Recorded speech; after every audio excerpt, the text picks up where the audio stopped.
femme a une histoire. Et chaque histoire a un début. Et chaque début est particulier. Et les tout se terminent par un rêve réalisé. Ces rêves réalisés rendent chaque femme qui l'a accompli excellente. Femme excellente, votre émission reçoit aujourd'hui Jemima Tchinkulu, une jeune femme pleine d'ambition et plein de rêves. Elle est sur ces plateaux. Joline Défi et moi avons l'honneur de vous faire découvrir ces chantres de l'Éternel à travers l'histoire de son parcours. Suivez. Toujours heureuse de vous faire découvrir des nouvelles personnes, des nouvelles femmes. Jolie et moi sommes encore là pour vous présenter notre invitée. Bonjour Jolie. Bonjour Rose. Très heureuse. Également, et je suis vraiment heureuse. Avec le J'espère soleil que tu qui l'es s'installe. aussi, avec le retour du soleil qui vient s'installer petit à petit et le bonheur et le plaisir de découvrir encore le parcours d'une jeune femme et son histoire. En tout cas, elle est là, Jemima Tchinkulu. Oui. Notre invitée Bonjour, de femme Jemima. excellente. Jemima, vous avez suivi votre présentation. Est-ce qu'il y a quelque chose que vous avez ajouté que vous trouvez qui n'a pas été mentionné dans votre présentation? Bon, je suis Jemima Tchinkulu, fille de pasteur Jean-Pierre Tchinkulu et pasteur Valence Sangara. Et je suis chanteuse de l'Éternel, étudiante et voilà un peu mon parcours, ma présentation en soi. Ouais. Ok. Depuis que vous êtes arrivée, vous êtes née ici ou bien vous êtes née ailleurs? Non, moi je ne suis pas née ici, donc je suis née au Congo, République démocratique du Congo, et donc je suis venue ici quelques années après. Comment ça s'est passé votre intégration du point de vue scolaire, familial, social? Comment ça s'est passé? Et surtout la fratrie, quel rôle a joué pendant ce temps également?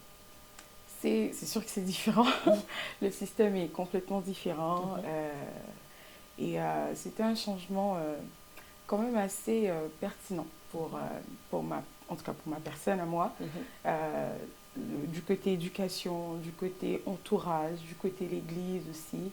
Et quitter par exemple l'église au Congo, l'église est un peu plus grande, ici l'église est un peu plus, on connaît pratiquement tout le monde. Ouais. Et donc le changement était très impactant, je dirais.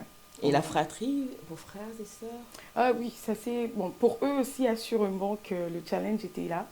Et mais le fait que parce que nous on a quitté tous ensemble, donc du coup, je crois que le fait qu'on était ensemble, cette unité là, une force. Ouais, exactement, c'était une force pour nous de pouvoir aussi en fait aller aussi bien s'intégrer du fait que tu as du monde aux alentours, donc ça a aidé. Et il faut dire que c'est la Benjamine, donc tu t'es fait entourer Oui. de tes frères et sœurs. C'était plus rassurant d'affronter l'extérieur, d'affronter la vie. Exactement. J'ai quand même des frères qui sont assez ouverts, sociables et tout, donc ça a pu faciliter quand même. Ouais. Vous venez de nous parler vos difficultés pour l'intégration, mais vous vous êtes intégré, vous avez pu frayer votre chemin. Et on vous retrouve dans la musique. Essayez un peu de nous parler de ces parcours. Comment vous vous êtes retrouvés dans la musique? En fait, pour la musique en soi, ce n'est pas quelque chose que j'avais à cœur depuis que je suis petite. Donc, je sais que je chantais, en tout cas, c'est ce qu'on m'a toujours dit, que quand j'étais petite, je chantais souvent. Mais c'est quelque chose que j'ai pu, découvrir et développer beaucoup plus arrivant ici. J'ai intégré donc la chorale de l'église. Et en intégrant la chorale de l'église, c'est là que j'ai pu commencer à beaucoup plus m'intéresser, beaucoup plus à rentrer un peu plus en profondeur. Déjà avant, j'avais mon frère aussi qui était déjà un musicien en soi. Donc le fait de pouvoir aussi connaître un peu plus sur la musique, c'est là que je me suis beaucoup plus intégrée. Et l'appel s'est manifesté en soi. Ouais. À travers ce temps. J'ai quand même une question curieuse. C'était pas la musique la première chose, mais c'était quoi votre premier rêve? Je ne sais pas s'il faut dire rêve ou passion. C'était quoi la première chose que vous rêvez de devenir? La première chose que je rêvais quand j'étais petite, en fait, c'était très bonne question parce que j'en avais plusieurs. J'en avais plusieurs. Ok. Je voulais être, en fait, de base, je voulais être psychologue. Mhm. Et ensuite, j'ai eu une petite passion sur l'enseignement. Je suis retournée sur la psychologie. Et voilà, puis ensuite, la musique est venue. Et donc, c'est là que j'ai développé plus du côté musical. Ouais. Et au jour d'aujourd'hui, est-ce que ça reste les principales ou bien Non, en fait, en tout cas, le côté psychologie, c'est rendu plus avec juste les amis, on observe. Parce que je suis une personne de base, en fait, qui observe beaucoup. D'ailleurs, c'est l'une des choses qui a, bon, comment dire, en venant, en fait, au Canada, c'est mon intégration en partie en soi. C'était vraiment le temps d'observer. la Basé sur chose qui vous a l'observation. plus Exactement. aidé, Et oui. ensuite, après, bon, c'est là qu'on s'est intégrés, nous tous, avec le côté social et tout. Mais ouais, voilà. Donc, la psychologie est toujours là. Je suis aussi une personne qui aime beaucoup les langues. Mhm. Et donc, ça, c'est d'ailleurs, présentement, j'étudie en langue, éventuellement pour aller dans un autre programme. Mais j'étudie en langue et ça, c'est l'une de mes passions aussi. Et donc, non, il n'y a pas seulement la musique, mais il y a aussi d'autres passions, rêves. Ouais. Mhm. Et avec la fratrie, vous dites que votre frère était aussi musicien. Il vous a permis d'apprendre à jouer. Vous jouez aussi aux instruments. Non, malheureusement. C'est juste la J'aurais bien voix. aimé, ouais. Mhm. On a eu un premier cours qui s'est arrêté au premier cours, malheureusement. Mais voilà, c'était beaucoup plus le travail sur ma voix et tout. Et d'ailleurs, dernièrement, je ne sais pas si vous l'avez suivi, mais il y a une vidéo que j'ai sortie en Lingala. Ça, c'était ma première chanson de pratique. Et donc, voilà. Il m'a donc appris à chanter. Et par la grâce de Dieu, il était aussi dans la chorale. Donc, éventuellement, il arrivait à me diriger. Et voilà.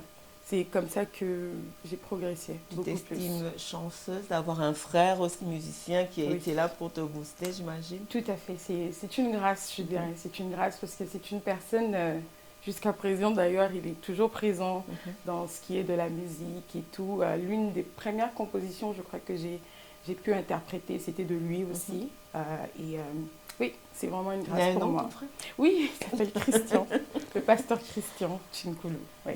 Ok. Mais votre rencontre avec votre label, comment ça s'est passé? Vous vous êtes rencontrés où? En fait, le label, c'est grâce encore une fois à mon frère. Alors, le label en soi, ça vient d'être, en fait, ça s'est mis sur pied il y a quelques années, je dirais 1 an. Mais en fait, la team, le manager, la production et tout, c'est des personnes avec qui, en fait, que j'ai côtoyé depuis mon début de carrière D'accord. musicale. Et donc, ça fait à peu près beaucoup d'années. Comment Donc, vous êtes rencontrés en fait? C'était à une prestation de mon frère, encore une fois. En fait, c'est une personne que je connaissais déjà dans la musique. Donc, notre manager, c'est Joanne Gueleka. Et donc, c'est une personne que je connaissais dans la musique, qui jouait le piano, qui venait à notre église aussi pour jouer du piano et tout. Mais la première fois qu'on a vraiment travaillé ensemble, c'était avec mon frère pour aller dans un concert à Granby. Ok. Et c'est là que mon frère a parlé de la vision qu'il avait. Donc, parce qu'avant, j'étais dans un autre label. J'étais au label de mon frère. Et donc, il lui a parlé de la vision. Ils ont travaillé ensemble jusqu'à ce que j'ai été transférée en fait chez lui, où je suis présentement. Ouais. Le parcours. Et quelle a été la réaction de vos parents quand vous aviez choisi finalement vraiment d'aller dans la musique? Parce que dans la plupart des cas, on voit que les parents ont toujours une vision. Ils veulent que les enfants soient médecins, avocats, ici, ici, là. Mais qu'un beau jour, là, vous penchez totalement pour la musique. Quelle a été leur réaction? Bon, c'est sûr que c'est des parents. Et donc, le rêve ne peut peut-être pas bouger en soi. Mais je crois que Dieu a été vraiment le centre de pouvoir leur faire comprendre assez que non, c'est vraiment la voie que je veux pour ma servante. Et donc, je crois que c'est quelque chose qu'ils ont compris parce que, voilà, c'est comme au départ, il fallait bien expliquer, bien comprendre les choses et tout. Mais ouais, je dirais que c'est vraiment Dieu qui a vraiment fait le travail et tout, de pouvoir accepter en fait ce chemin-là. Ouais.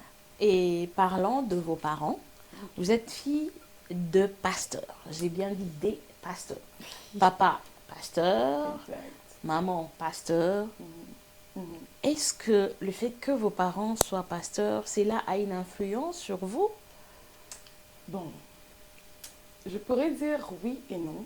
Oui, parce que je me dis, en tout cas, comme je le disais tantôt, c'est une grâce pour moi, en fait, d'avoir des parents qui connaissent le Christ et l'influence que je dirais qu'ils ont emmenée dans ma vie, c'est de pouvoir être chrétienne que je suis maintenant, de pouvoir connaître le Christ, en fait. Ils m'ont emmenée dans ce chemin de Christ.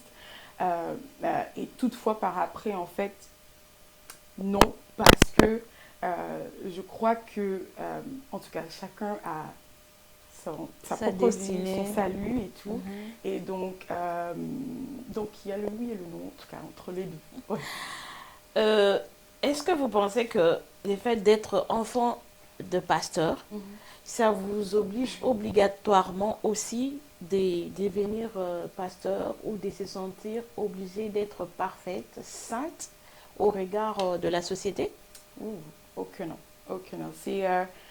Non, chacune des personnes, comme j'ai dit tantôt, chacune des personnes a son propre salut. Et l'une des choses aussi que j'aime avec mes parents, c'est que ils m'ont, en tout cas, du moment où j'étais consciente de tout ce qui est ma relation avec le Christ, ils ont vraiment voulu m'emmener du côté, comment dire, euh, c'est ta vie personnelle avec le Christ. Oui. Tu fais n'es une pas rencontre envers- Connaître cet voilà, une engagement rencontre. personnel. Exactement, vraiment ce cheminement de tout ce que tu fais, c'est ton choix, mais tu le fais avec le Christ. Donc ils n'ont pas, non, en tout cas il n'y a pas eu cette imposition ou à le dire non, tu dois être Des ceci, obligations. cela. Voilà, il n'y a pas eu d'obligation. Et donc je crois que même au départ, pour même servir à l'église, c'était mon propre consentement, c'était Ouais. vraiment mon propre Ton appel à toi-même. voilà, personnel. que j'ai ressenti et que je me suis moi-même mise en fait à servir l'Éternel. Et donc, ce cheminement-là, c'est vraiment, ils m'ont fait comprendre que non, c'est d'abord toi avec le Christ. Voilà.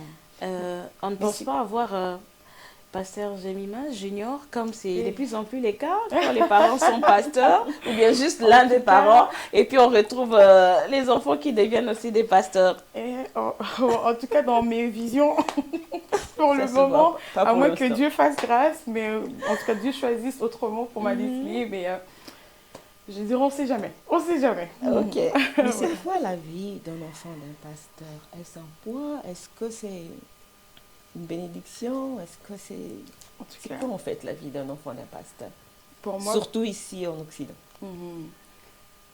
Surtout en Occident. En tout cas, pour moi, je dirais que c'est une grâce, comme je l'ai dit tantôt, une grâce de pouvoir euh, vivre avec de ces personnes en fait qui servent l'Éternel.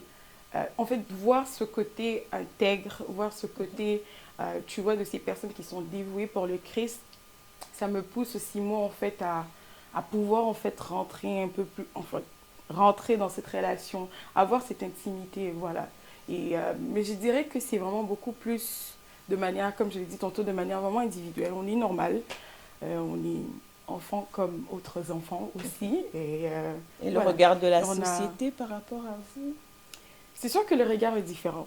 Il y a souvent des critiques, il y a des paroles, il y a de Des ces jugements. choses, ouais, des jugements et tout, qui peuvent en fait venir.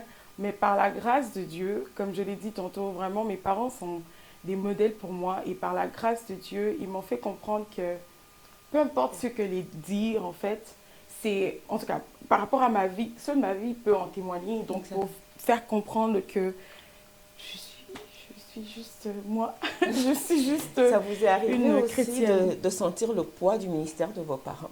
Oh oui. Ou bien Ok. que le Seigneur vous prend, souvent vos parents, ils sont trop dans les affaires du Seigneur, que vous avez souvent Mhm. ressenti ce vide-là, ça peut Oui, arriver aussi? bien sûr, bien sûr. Déjà, pour commencer, arriver au Canada, je n'étais pas avec mes parents pendant plusieurs années, donc ils sont venus ici pour suivre en fait ce que Dieu les a appelés à faire. Le rappel, Donc, oui. exactement, le rappel. Et donc, ça a déjà impacté. Donc, le fait d'arriver ici, c'était parce que c'était plusieurs années. Donc, il fallait aussi l'intégration de la relation avec les Exact. parents Ok. qui avaient Il y a eu touché, un temps mort. reprendre. Voilà. Ok. Et comme je disais aussi tantôt, c'est que au Congo, c'était une grande église. Et là, tu arrives, c'est une petite église et tu vis avec les pasteurs, mis à part que c'est tes parents. Donc, le challenge était quand même assez... Exact. assez ouais, c'était grand. C'était grand, mais par la grâce de Dieu, on est là. Super. Ouais. Est-ce que ça fait quand même... vous arrivez à faire la part de choses, être pasteur et papa? Est-ce que vous arrivez à partager cette relation ou bien de fois, ça vous arrive quand même que vous êtes à l'église, mais vous avez tendance à les traiter comme papa en lieu et place du pasteur ou comme maman en lieu et place du pasteur? Euh, Par la grâce de Dieu, oui, on arrive, en tout cas, moi personnellement, j'arrive à faire la part À des choses. départager. Ouais, d'ailleurs, je crois que, je l'ai dit souvent, je vais le répéter aussi souvent, mais je crois que c'est une grâce parce que ça m'a permis même, par rapport aux relations, mettons, entre amis, si j'ai, Dieu m'a fait grâce d'avoir en fait des amis qui sont des serviteurs et servantes de l'Éternel, et donc de faire la part des choses, donc de mettre la limite entre ce que l'Éternel a placé en la personne et la personne qui est personne de proche ou quelque chose comme ça. Donc oui, par la grâce de Dieu, en tout cas, on arrive à faire la différence, à mettre la différence entre les deux. Ouais. Revenons à la musique. Oui. On va quitter cette casquette-là de fille de pasteur.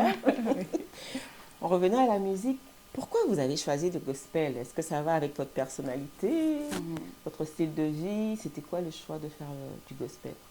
En tout cas, au fur et à mesure que je m'intéressais dans la musique et tout, j'ai essayé la musique séculienne, donc la musique normale. Je ne sais comment expliquer, mais tout revenait à Christ. En tout cas, tout ce que je pouvais composer, tout ce que je pouvais écrire revenait qu'à Christ. Et jusqu'à ce que ça m'a pris en fait une journée où je me suis vraiment décidée, je me suis dit, ok, je comprends, je crois que j'avais fait une prière, j'ai dit, je comprends que tu me veux. J'ai parlé à Dieu, j'ai dit, je comprends que tu me veux.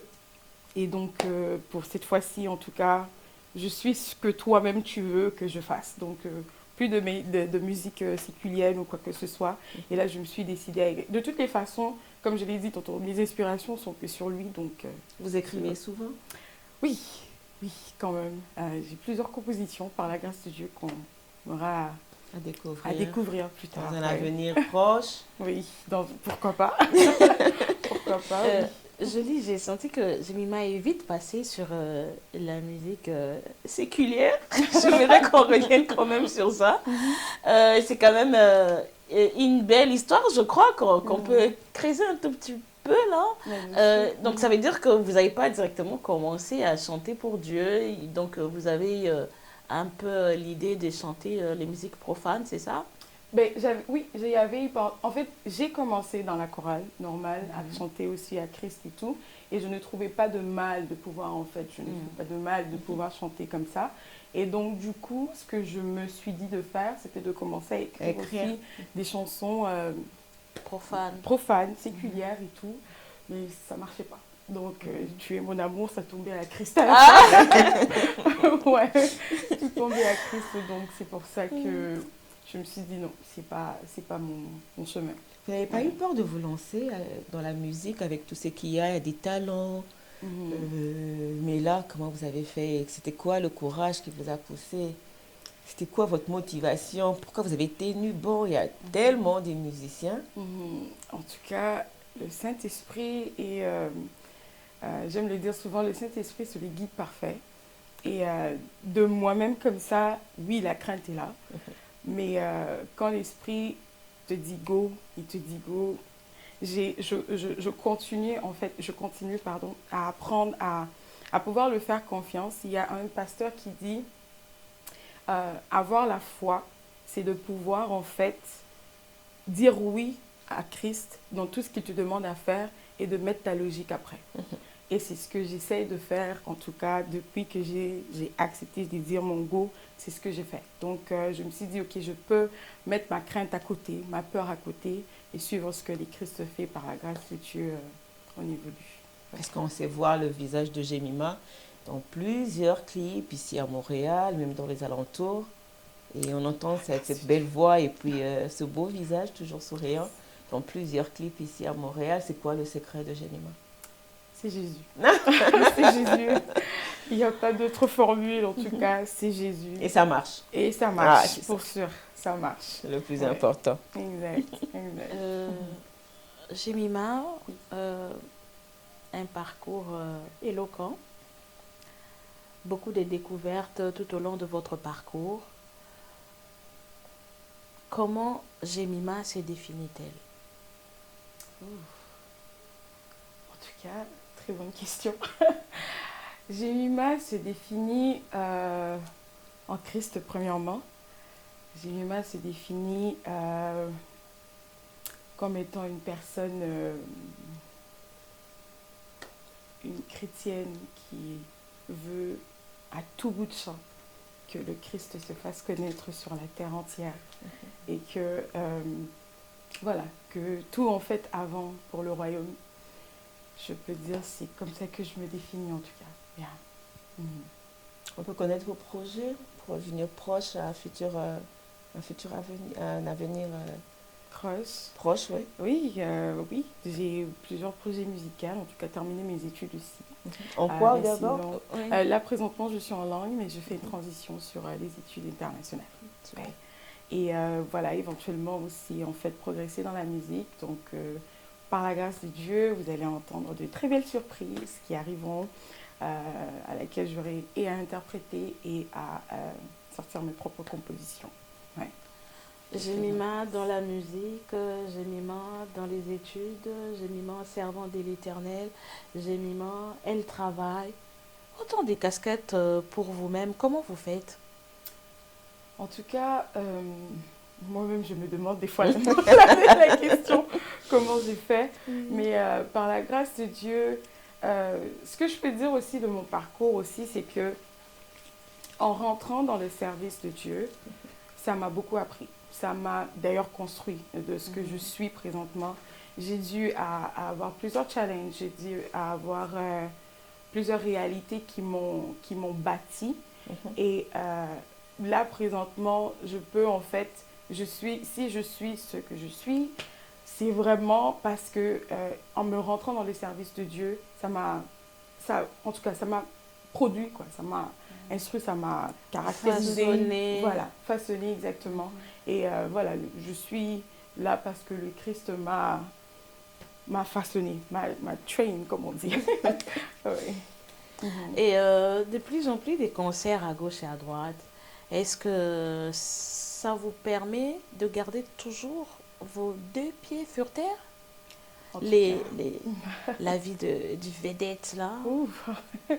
Oui, en fait, j'essaye de mon mieux de pouvoir garder les pieds sur terre. L'une des choses à mon quart de siècle, parce que j'ai dépassé l'âge, et on avait pris un temps de prière avec mes amis aussi qui passaient le quart de siècle comme moi.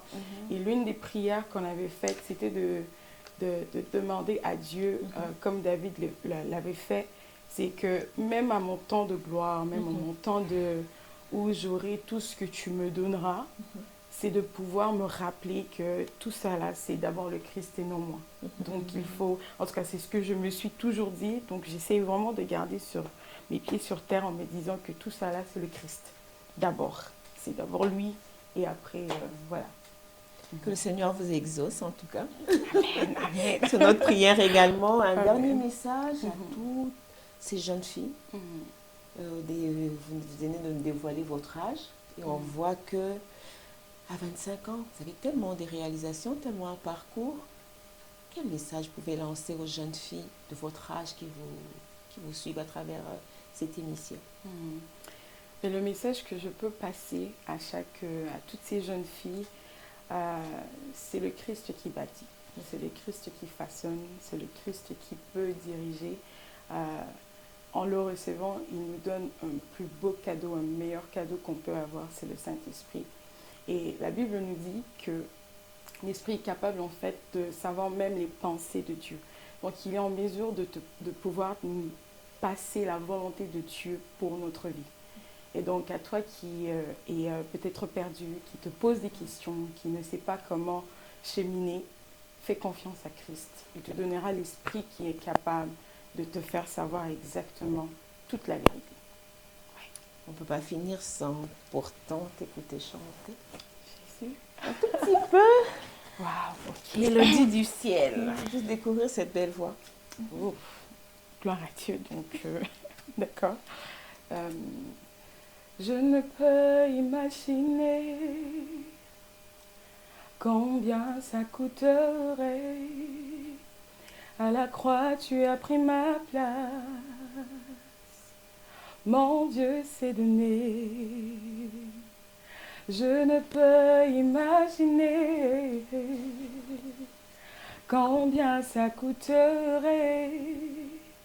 À la croix, tu as pris ma place. Oui, mon Dieu s'est donné. Oui, il a pris ma place. Il a pris ma place. Oh oui, il a pris ma place. Oui, le Christ s'est donné. Oh, il est fidèle, fidèle. Il est fidèle, fidèle. Mon Jésus est fidèle. Mon Jésus est fidèle. Mon Jésus est fidèle. Oui, le Christ est fidèle. Waouh! Terminons cette émission par la fidélité de Dieu. Merci, Jemima. Merci Oh. à vous. Merci, Jemima. On aurait dû même acclamer, même là, c'était... Merci pour cette belle note de musique qui met fin à notre numéro d'aujourd'hui de Femmes Excellentes. Merci et à la prochaine. Si tu as échoué hier, c'est tout simplement parce que tu as eu le courage de faire quelque chose. Figure-toi que même ton échec est louable parce que tu as pris le courage, mais aussi tu as acquis de l'expérience. N'oublie pas que ceux qui ne font rien ne se trompent jamais. Estime-toi heureux ou heureuse d'être parmi ceux-là ou encore celles-là qui ont osé faire quelque chose. Alors, recommence encore.